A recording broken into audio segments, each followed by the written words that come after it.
നിന്നെ ചേർത്ത് പിടിക്കുന്ന ഒരു അമ്മ നിനക്കുണ്ട്. അരികെ ആ അമ്മയുണ്ട് എന്നുള്ളതാണ് എൻ്റെ ആശ്വാസം. വിശുദ്ധ ബൈബിളിൽ മേരി മാതാവിനെ കുറിച്ച് പറയുന്ന ചില സന്ദർഭങ്ങളിലൂടെ നമുക്കൊന്ന് യാത്ര ചെയ്യാം.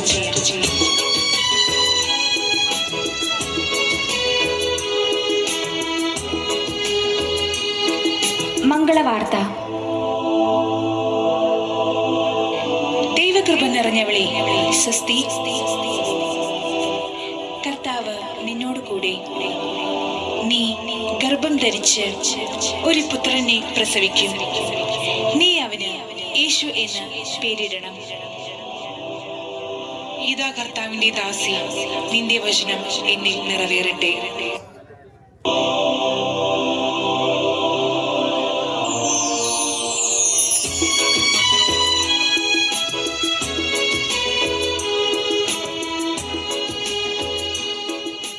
കുരിശിന്റെ വഴിയിലെ മാതാവ്. സഹനവീതിയിൽ മാതാവ് യേശുവിനെ അനുഗമിക്കുന്നു. കണ്ടാലോ ആളറിയുകില്ല, പുഴവുചാൽ പോൽ മുറിഞ്ഞിടുന്നു.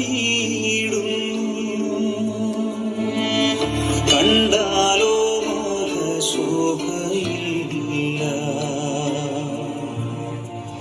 ചോരയാൽ നിറഞ്ഞൊഴുകിയിടുന്നു.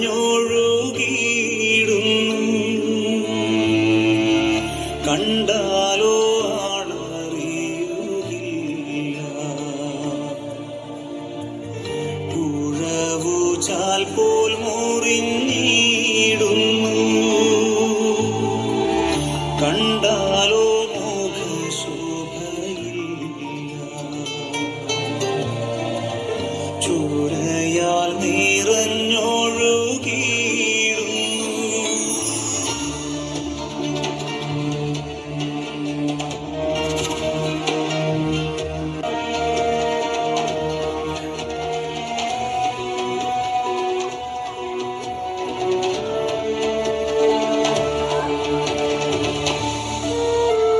മാതാവിന്റെ മടിയിൽ കിടക്കുന്ന ഈശോ.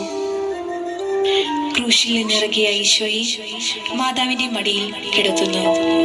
അമ്മ കന്യാമണി തന്റെ നിർമ്മല ദുഃഖങ്ങളിപ്പോൾ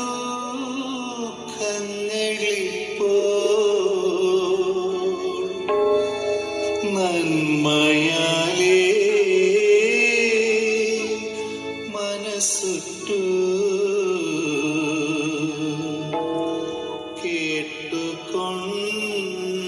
കേട്ടുകൊണ്ടാലും.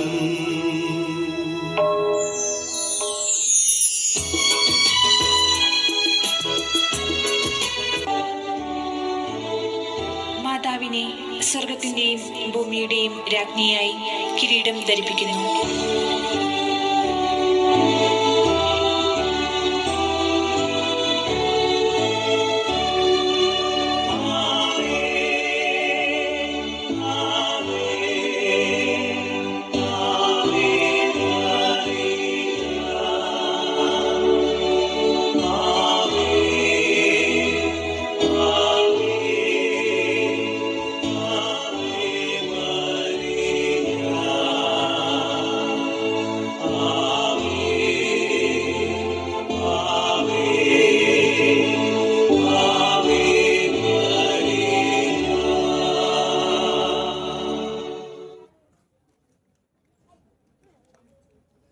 പൗലോസ് ലീഹ കൊറിന്തോസുകാർക്ക് എഴുതിയ 1-ാം ലേഖനം 15-ാം അധ്യായം 44-ാം വാക്യത്തിൽ ഇങ്ങനെ പറയുന്നു: വിതയ്ക്കപ്പെടുന്നത് ഭൗതിക ശരീരം, പുനർജീവിക്കുന്നത് ആത്മീയ ശരീരം.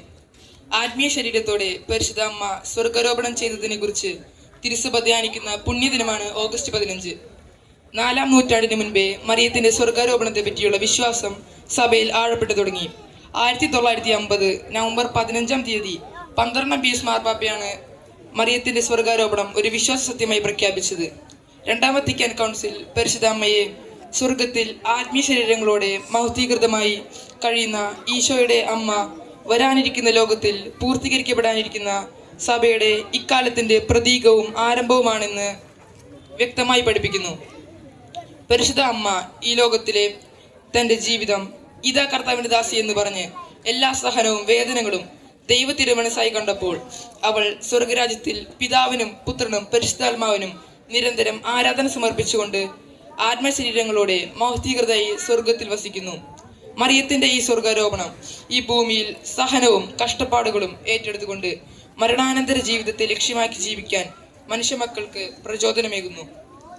ഈ ലോകത്തിലെ ജീവിതം നശ്വരമാണെന്നും നമ്മൾ അധ്വാനിക്കേണ്ടതും ജീവിക്കേണ്ടതും നശ്വരമായ ഈ ലോകത്തിനപ്പുറമുള്ള അനശ്വരമായ നിത്യജീവിതത്തിന് വേണ്ടിയാണെന്ന് സ്വർഗരൂപതിയായ മാതാവ് നമ്മെ ഓർമ്മിപ്പിക്കുന്നു.